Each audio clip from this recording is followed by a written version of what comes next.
সাতজন ভালো মানের উল্লেখযোগ্য প্রসিদ্ধ সুদখোরের নাম বাংলায় লিখলি হবে, তাবিজ লিখে গরুর গলায় ঝুলই দিলি আইঠিলি পড়ে যায়। ঘরের চার কোনায় চারটে তাবিজ বেঁধে দিলি, সার পোকা ওই পোকা উড়স মুড়স খায় না। এইটা ছোটবেলায় শুনতাম আর মাঝে মাঝে ট্রাইও করতাম, প্রমাণও পাতাম। এই কতদিন হলো, কয় বছর হলো, এটা একেবারে 100% বাস্তবায়ন হয়ে গেছে। আরটি মিডিয়া সেন্টার, দেশ ও ইসলামের কথা বলে। সুদিয়া গফুর এরকম না, ফাঁকে ফাঁকে আবার নাম মিলে গেলে আর রাখবে কায়দা। আমি কই টুও সময় সময় মিলিয়েও যায়, কই না মাঝে মাঝে। আমাকে ওই পাশে লবণ চুরিয়ে দুইজন, একজন ধরা পড়ে মাইকটার খাইয়ে লজ্জাতে চলে গেছে খুলনা। জেলখানার ঘাট পার হইয়ে রিক্সায় উঠছে। এখন রিক্সাওয়ালা তো একজন নিয়ে বসায় না, ও ডাকতেছে লবণ চোরা একজন, লবণ চোরা একজন। ও ডালু বালু হতে চাল্লা, আমি কোন গোপাল গজিতে লবণ চুরি এলাম। ও জানলো কি রে, যে এত মানুষের মধ্যে একজন লবণ চোরা।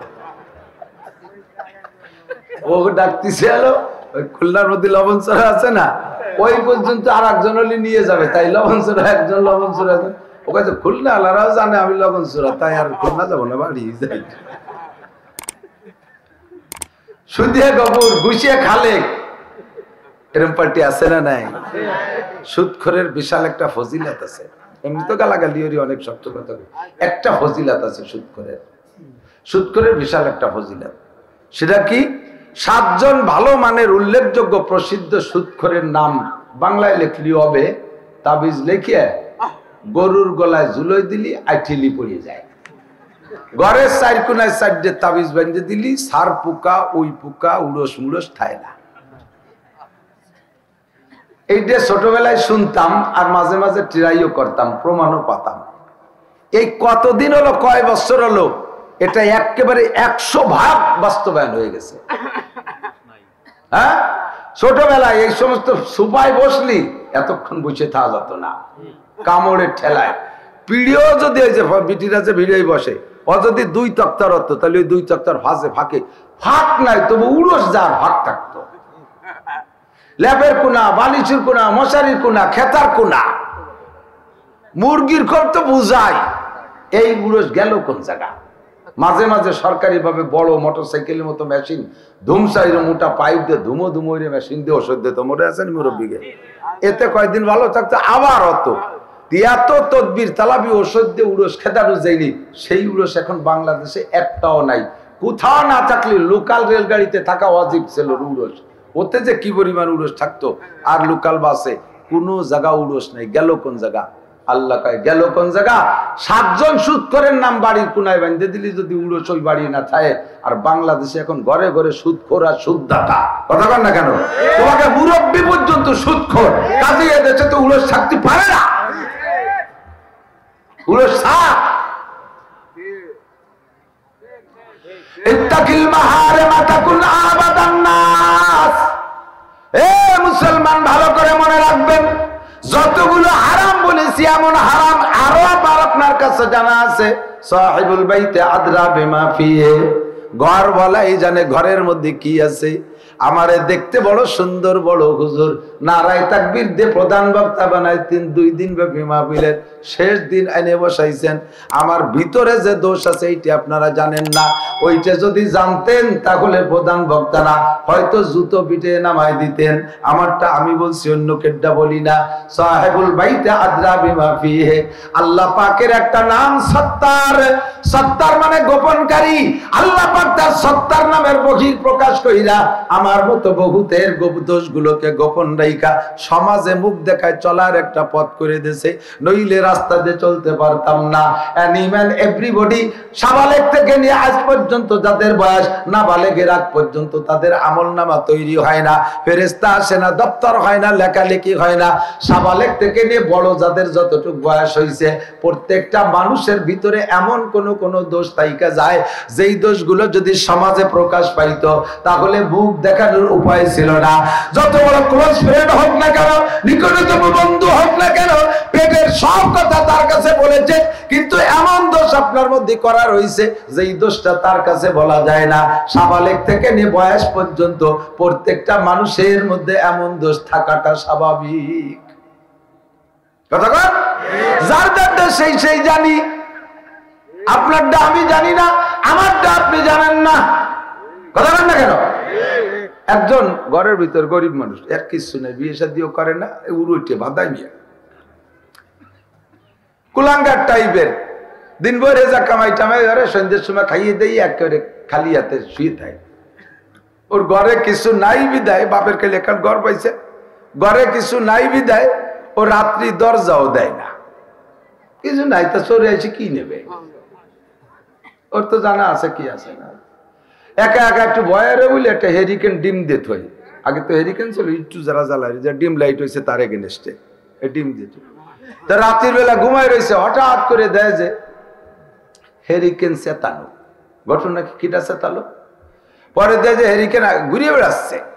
হেরিকেন একা একা ঘুরিয়ে বেড়ায়, ভাসে দেয় যে মানুষেরটা। ওই চোর ঘরে ঢুকে খোলা দরজা পাইয়া, সিং টিং কাটা লাগতেছে না, গায়ে মাটি মান লাগবে না, খোলা দরজা পাইয়া পুরো ঘরে সব জায়গা খুঁজে কিছু না পাইয়ে পরে হেরিকেন চেতাইয়ে তাই দেহে দেহে খুঁজতেছে। এর মধ্যে ও সজাগ হইয়া ও হাসতেছে, লেবে তো ওঠে না, কয় যে আমি দিনের বেলা কিছু পাইনি, উনি রাত্রি পাবি না আমার ঘরে। আমার ঘরে আমি দিনই কিছু পাই না, তুই রাত্রি বাবা কলি হেরিকেন ফেলাইতে দিতে পারি। ঘরওয়ালা জানে ঘরের কোন জায়গা কি আছে, চোরেও জানে না, ঠিক না? আল্লাহ নবী বলেন ইত্তাকিল মাহারাম, কার মধ্যে কি হারাম আছে এটা তোমারটা তুমি জানো, মহিলাদের গুলো মহিলারা জানো, পুরুষের গুলো পুরুষ জানো, আরে ভোটারদেরটা ভোটাররা জানো, প্রার্থীদেরটা প্রার্থীরা জানো, সাধারণ পাবলিক এটা সাধারণ জানো, আলেম উলামার দোষ আলেম উলামারা জানো। এই হারাম যে কাজগুলো আছে, ইত্তাকিল মাহারামা তাকুন আবাদান নাস, তুমি হারাম ছেড়ে দাও, সবচেয়ে বড় বুজুর্গ হওয়া। 2 নম্বরে মনে আছে, এটা মনে থাকবে তো, একটু ভাঙ্গাচ্ছে এজন্য মনে থাকার জন্য। 2 নম্বরে ওয়ারদা বিমা কাসামাল্লাহু লাকা তাকুন আগনান নাস, তুমি যদি দুনিয়ায় সবচেয়ে বড় লোক হইতে চাও, বিশ্বসেরা ধনী হইতে চাও, কে চান না চান জানি না, আমি সারা পৃথিবীর বড় লোক হইতে চাই। আর্থিকভাবে সত্যি যদি আমি বড় লোক হই, কোটি কোটি টাকার মালিক হইতাম, পরাণ বইরে বড় বড় মাদ্রাসাগুলোয় টাকা দিতে পারতাম, বস্তা বইরে হুজুররা আসবে, বস্তা ভরে টাকা দেব, পরাণ ভরে মাদ্রাসা করবে। মনের মধ্যে এমন একটা স্বাদ, স্কুল কলেজ ইউনিভার্সিটি করার স্বাদ না, বড় বড় ইন্ডাস্ট্রিজ করে তার টাকা দিয়ে নিজে বিমানাস্ত্র একখান নিয়ে সারা পৃথিবীর পাশাপাশ প্রদক্ষিণ করবো, এজন্য আমার বড় লোক হওয়ার স্বাদ না।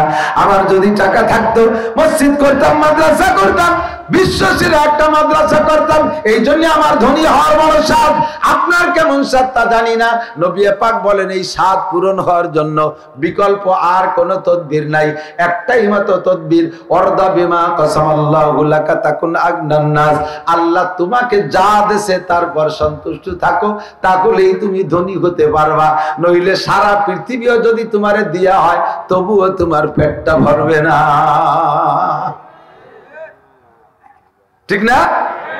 একসময় ফুকরা মাদ্রাসায় পড়াইতাম, পারে ঘর পরে, বাড়িতে আব্বা ছিল, মা ছিল, ছোট 2টা ভাই লেখাপড়া করে, একটা বোন বিয়ে দিতে বাকি আছে, মাত্র 1100 টাকা বেতনে চাকরি করি, সেই 1100 টাকার ভিতর দিয়ে এত মানুষের সংসার চলে যাইত। আবার বছরে 3-4-5 মাস বাকিও থাকতো। আর ফুকরা মাদ্রাসা সেই সময় ছিল বেতন বাকির জন্য গোল্ডেন এ প্লাস, 1 বছরে পুরো 11 মাস বেতন বাকি পড়ে গেল। আল্লাহু আকবার। তারপরও সংসার চলছে। মনে মনে কইতাম, আল্লাহ ডেলি যদি 100 টাকা ইনকাম হইতো তাহলে মাসে হইতো 3000, তাহলে আমি জমিনের আংটা ধরে উঠোতাম আর নামাতাম, ডেলি 100 টাকা।